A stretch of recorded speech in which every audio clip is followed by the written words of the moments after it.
Over the past few years, there has been one thing you can reliably count on. That is Breitling will nail its novelties. Under George Kern, the brand has gone from strength to strength, and we're currently focusing on the AVI collection, which over the past few years has gone on to define its own style language with aplomb. Today, we will be taking a close look at the Breitling Super AVI B04 Chronograph 46 GMT watch. But be warned, it's not for the faint-hearted.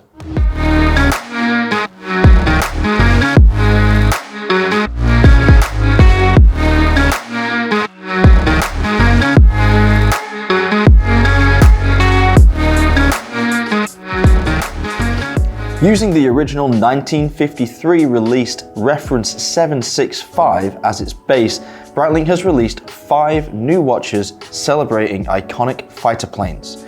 So we have 2 that are dedicated to the P51 Mustang, that's this one that I have in my hands here, which is the most similar to last year's 765 release, and then we have the same again with a grey dial and black subdials and an 18 karat rose gold case. We have a navy blue-grey dial dedicated to the Corsair, which is another classic fighter plane. That's in a steel case.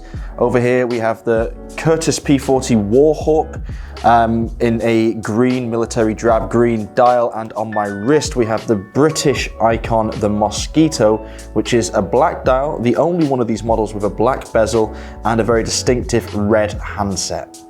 Now, of course, these watches look a little bit similar to the release last year of the reference 765. The most striking similarity is the subdial at 3 o'clock, which features those very, very unusual indices within it.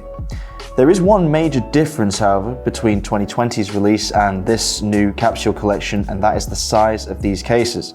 Last year's model was 41mm in diameter, while these behemoths are 46mm wide. Now that results in a lot more space on the dial, and how has Breitling filled it? Well, they fitted this model with the in-house COSC certified Breitling B04 caliber, which has a GMT complication. So around the outside of this dial, we have a 24-hour scale, which makes good use of the available space. Within this capsule collection, we have 5 different references. The 4 pieces on the desk in front of me all have polished 12-hour bezels.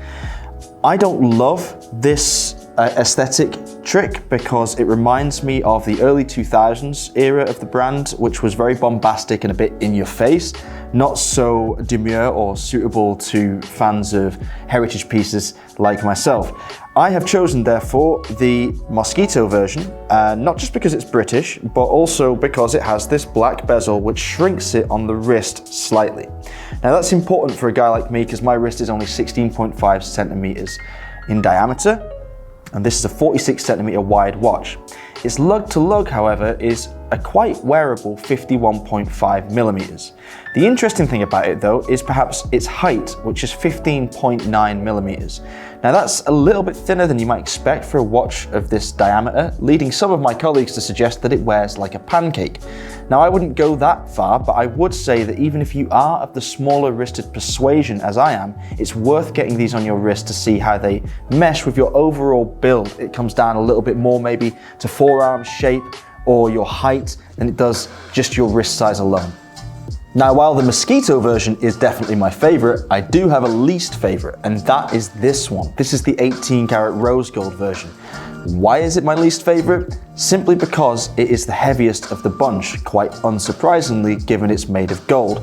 Now, that doesn't bother many people. In fact, for some people, it's a positive thing, but given that this watch is really at the limit of what my wrist can handle at the best of times, having something this size and this weight dangling at the end of my arm was quite distracting while I was wearing it. However, if you're a taller person or you are more heavily set, then I would definitely suggest going for that because it makes the kind of statement that I think Breitling believes its audience wants to make with its watches. So if you love these new Breitling models, how do you pick one up for yourself? Well, they will be released in February 2022 and they will be a boutique and e-commerce exclusive. So keep your eyes glued to your local Breitling stores and also the online web shop. They retail, for the steel models at least, between 9,600 and 9,700 euros, and the rose gold version, that comes in at a quite significant 22,400 euros. Where do these pieces fit in the wider context of the Breitling catalogue, in my opinion?